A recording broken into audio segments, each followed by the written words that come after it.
The click of a knob could be deadly. If appliances are not vented properly, they could be releasing dangerous fumes into your home. You've served as a mayor, a city councilman, you've also served as governor, and now you're a senator. What's the difference between Richmond and Washington?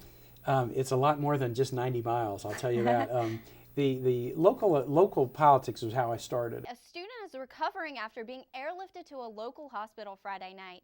Softball player Brittany Scott was hit by a line drive.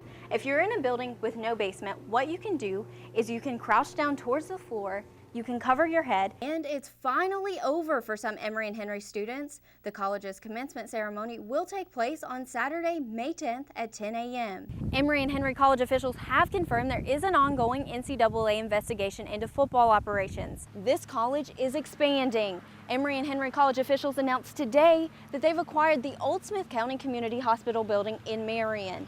That building, along with a 15-acre campus, will become the site for the new College of Health Sciences. Coming up, I'll tell you who they've chosen to lead that facility.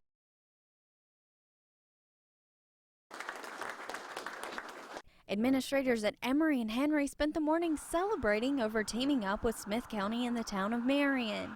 The school has acquired the old Smith County Community Hospital building. One of the things that small rural colleges have to do is they have to have partnerships and collaborations, and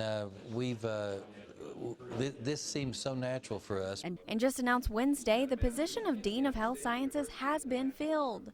Lou Fincher has 30 years of health professional experience, and she comes to Southwest Virginia from the University of Texas. The level of community support that you don't see a lot of places, that was very attractive in terms of looking at this position. Fincher already has a long to-do list. School leaders are trying to get accreditation for the Doctor of Physical Therapy program by this fall, and they hope to have the first students in the building by January of 2015. And so I would say within 5 years, we should have a fully renovated building and multiple programs up and running. Some of the additional programs will train students to be occupational therapists and physician's assistants. Those involved say it's not just about the academics. Well, I think it'll be an economic boost for us. I think it'll bring a lot more younger people into town who will get involved in decision making in the town. And Emory and Henry says it's continuing the college's style of education. Emory and Henry, because of its contributions to communities around Southwest Virginia, is now going to be able to make those contributions in the health sciences now.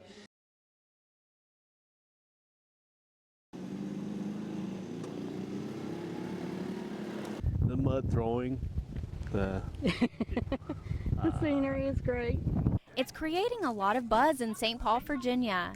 The Spearhead Trail system, designed for ATV riders, opened up less than a year ago.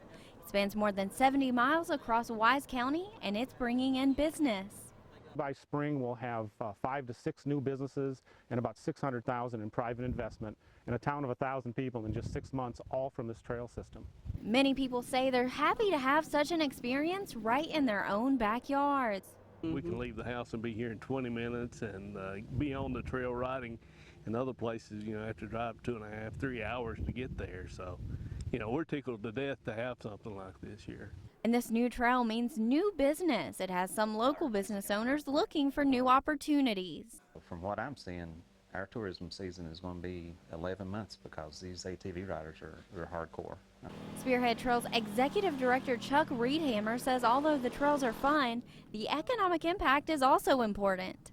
Prior to Spearhead Trails opening up, there was really no place to ride in Virginia, so all of our riders were going out of state. Most of them were going to West Virginia, taking their ATVs and their money and spending it here. About half of our riders are from Virginia, so what we're doing now is we're recapturing a lot of that revenue and we're putting it into the hands of our business people. He tells us there are plans for more trails in Southwest Virginia. Every time we build a trail system, we're always going to build near a small town because we create what are called community connectors. It's connecting the trail system to the town. You have to realize that, you know, you're one of many, and everyone there has all these incredible talents and skills. So I think coming away from that, knowing that I was able to learn from some of the best people in the business, gave me so much confidence to go out in the world